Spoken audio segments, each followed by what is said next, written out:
মানুষ যদি ভগবত ভক্তি সম্পাদন না করে, কৃষ্ণকে ভজনা না করে, হরিনাম না জপ করে, হরিনাম না করে, তা জানতে হবে ও পশুর স্তরে রয়েছে। তার চেতনাটা খাওয়া ঘুমা, কুকুর শুয়ার গরু গাধা ওরা খাওয়া ঘুমানো আত্মরক্ষা বংশবৃদ্ধি ছাড়া কিছু জানে না।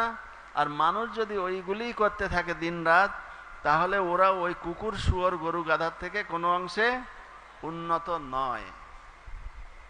এই জন্য মানুষকে অবশ্যই ধর্মকে আচরণ করতে হবে। তা ধর্ম কি সেটা জানতে হবে।